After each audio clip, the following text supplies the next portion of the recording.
नमस्कार जी, एक बार फिर स्वागत है। आओ ज्योतिष सीखें। ज्योतिष की इस क्लास में आज हम दृष्टियों के ऊपर बात करेंगे। वेस्टर्न में हम कैसे दृष्टियां देखते हैं, जिसको हिट थ्योरी कहा जाता है। जो वेस्टर्न की हिट थ्योरी है, जो एस्ट्रो वास्तु में भी काम आती है। सबसे पहले आपको एक बात बताऊं, उसके बाद मैं इसमें एक चीज और बताना चाहता हूं कि वैदिक में हम सातवीं दृष्टि आमतौर पर लेते हैं। यहाँ पर जो वेस्टर्न में है उसकी सातवीं दृष्टि को हमेशा बुरी दृष्टि में माना गया है। वैदिक एक वर्षफल बनता है, जैसे रेड बुक में एक वर्षफल बनता है, वैदिक में भी वर्षफल बनता है। उसमें ताजिक नामक दृष्टियां की चर्चा होती है, तो वही सेम दृष्टियां वेस्टर्न की दृष्टियां हैं। तो ज़्यादा कारगर वेस्टर्न की हिट थ्योरी है। अगर आप इसको समझेंगे तो आपको बहुत अच्छे रिजल्ट मिलेंगे, प्रेडिक्शन में भी आपको अच्छे रिजल्ट मिलेंगे। इसमें 6 प्रकार की थ्योरी आपकी दृष्टियां हैं, एस्पेक्ट्स हैं, जैसे आप स्क्रीन के ऊपर देख भी रहे होंगे। यहाँ पर एक्सपर्ट्स लिखा हुआ, एक्सपर्ट का मतलब है दृष्टियां। तो सिंबल्स, हर एक जो है दृष्टि का सिंबल्स होता है। वेस्टर्न में पता है आपको, सिंबल्स चलते हैं। ये कौन सा ग्रह कितनी कितनी दूरी पर बैठता है, ये डिग्री लिखा हुआ। एक ग्रह दूसरे ग्रह से कितने डिग्री दूर होगा तो वो जो है हिट करेगा एक दूसरे को। ये मार्जिन लिखा हुआ है, कितने मार्जिन पर होगा तभी वो हिट मानी जाएगी। और ये डिपेंडेंट गुड या बैड, ये रिजल्ट देखे गए हैं कि कौन सी दृष्टि कैसी है। जैसे सपोज करो, सबसे पहले हम बात करते हैं कंजंक्शन की, जिसको हिंदी में युति कहा जाता है, और इसका सिंबल इस प्रकार से है 1-1।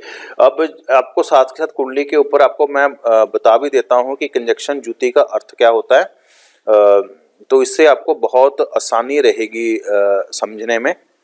वैसे तो ज्योतिष एक बहुत बोरिंग सब्जेक्ट है, लेकिन जब आप इसको ध्यान से करोगे तो आपको मजा आना शुरू होगा। जैसे देखिए, सपोज को किसी भी हाउस में, ऐसा नहीं है कि पहले हाउस में लेना, किसी भी हाउस में सपोज करो यहाँ पर सूर्य बैठा है और यहाँ पर साथ में शनि बैठा है। सूर्य जो है 19 डिग्री का है और शनि जो है 3 डिग्री का है, ठीक है जी।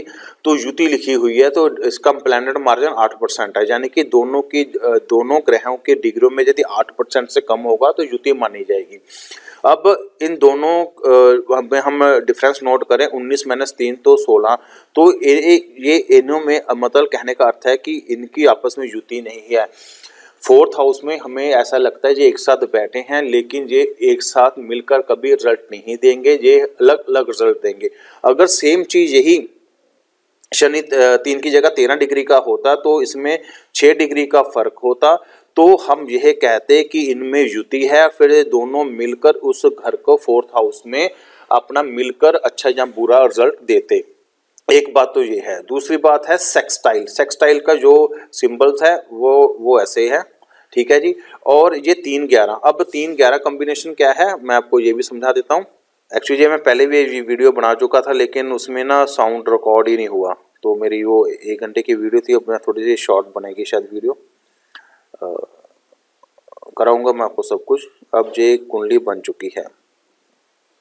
अब इन्होंने कहा है सेक्सटाइल 3-11 कॉम्बिनेशन 60 डिग्री का, 7 और मार्जिन जो है 60 डिग्री का है, और ये अच्छा रिजल्ट देता है। तो सपोज करो सूर्य जहाँ पर पड़ा है, मैं सिर्फ एक ही कोई भी ग्रह है ना, सूर्य यहाँ पर 10 डिग्री का पड़ा है और यहाँ पर गुरु 5 डिग्री का पड़ा है। तो इसमें क्या होगा, 3-11 60 डिग्री। जहां पर सूर्य पड़ा उससे अगला हाउस है वो 30 डिग्री का होता है, उससे अगला हाउस जो 30 डिग्री का, इसलिए टोटल जो 60 डिग्री बन जाता है। आपको एक जट सौदा बता रहा हूँ, जहां पर कोई ग्रह पड़ा होता है वहां से एक काउंट कर कर 3 तक पहुंच जाओ। 1 2 3, जो मैंने 3-11 लिखा हुआ। अब यहाँ से 1 2 3 4 5 6 7 8 9 10 11, 3-11 का कॉम्बिनेशन है। ये अच्छे रिजल्ट देते हैं। सेक्सटाइल का अर्थ ये होता है, जब भी कोई ग्रह किसी हाउस में किसी ग्रह को सेक्सटाइल लगाता है तो व्यक्ति को अपनी मेहनत से अच्छे रिजल्ट मिलते हैं। व्यक्ति अपने दिमाग के साथ, मेहनत के साथ, अपनी कोई जान पहचान के साथ अपने काम को पूरा कर लेता है। तो इस प्रकार से हमने इसको देखना। अगर सपोज करो यहाँ पर सूर्य 20 डिग्री का होता, सपोज करो यहाँ पर गुरु 5 डिग्री का, तो आपस में ये 15 डिग्री का फर्क होता, तो इन्हों में आपस में सेक्सटाइल 3-11 का कॉम्बिनेशन बनना ही नहीं था। तो इस प्रकार से हमने ये सारा कुछ चेक करना है। उसके बाद जो अगली दृष्टि आती है वो आती है स्क्वायर की। तो इसका स्क्वायर का जो सिंबल है वो इस प्रकार से है। ठीक है जी, तो अब हम इसके ऊपर दृष्टि करेंगे। कुंडली में तभी थोड़ी गलत में टैब के ऊपर मुझे फंक्शन पता नहीं चलता, इसलिए हाँ जी। अब स्क्वायर किस कहीं भी बना लो, सपोज करो यहाँ पर बुध ग्रह पड़ा है और यहाँ पर शनि पड़ा है। अब बुध ग्रह यहाँ पर 10 डिग्री का पड़ा है, शनि सपोज करो यहाँ पर 12 डिग्री का पड़ा है सपोज करो। तो 1 2 3 4 जो मैंने क्या लिखा है 4 और 10, 4 और 10 कैसे बनेंगे 1 2 3 4। ठीक है, यहाँ से शुरू करेंगे 1 2 3 4 5 6 7 8 9 10।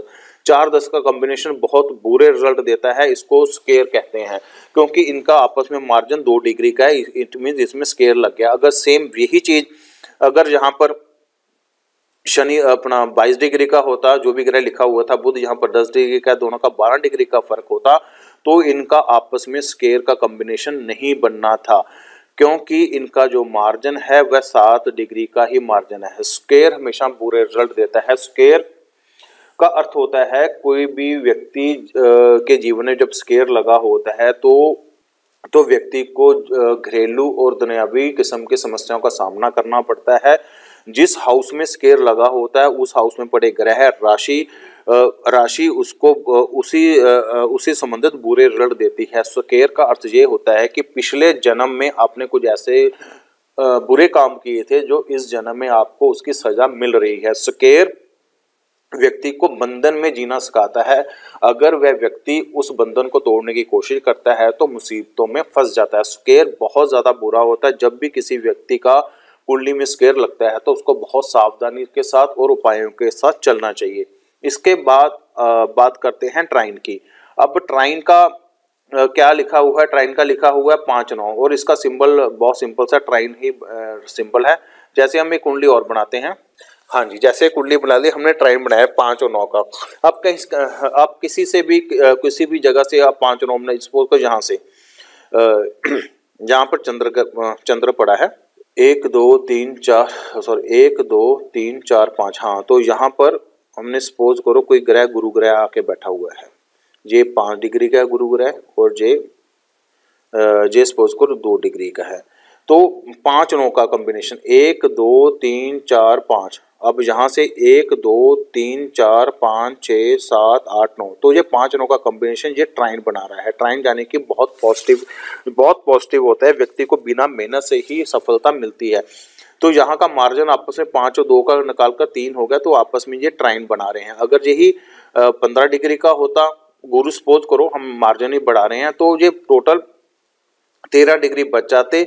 आपस में 15 और 2 माइनस करके 13, तो ये आपस में ट्राइन नहीं बनाते। लेकिन नंगी आंखों से कह लीजिए, जहाँ एक नज़र में कह लीजिए, ऐसे लगता है कि ये ट्राइन बन गया है, लेकिन जब हम डिग्री वाइज आते हैं तो वहाँ पर ट्राइन की जरूरत नहीं आती। ट्राइन व्यक्ति को आलसी बना देता है। ट्राइन जब भी कुंडली में बनते हैं तो व्यक्ति को बिना मेहनत किए ही बहुत अच्छी सफलता मिलती है। व्यक्ति को बैठे बैठाए ही काम मिलना शुरू हो जाता है, वह कोई भी मेहनत नहीं करता। आपने कई बार बहुत से लोगों को देखा होगा कि व्यक्ति कोई भी मेहनत नहीं करते लेकिन फिर भी उनके पास पैसे या उनका नेम फेम होता रहता है। वहां पर उनकी जो D1 चार्ट में कुंडली में ट्राइन के बहुत ज़्यादा योग बने होंगे। किस व्यक्ति के ट्राइन के जितने या योग होते हैं, व्यक्ति की जिंदगी उतनी आरामदेही होती है, लेकिन वह निकम्मा भी बन जाता है क्योंकि उसको बिना बताए या बिना मेहनत किए जब पैसा मिलता है तो वो काम करना भी बंद कर देता है।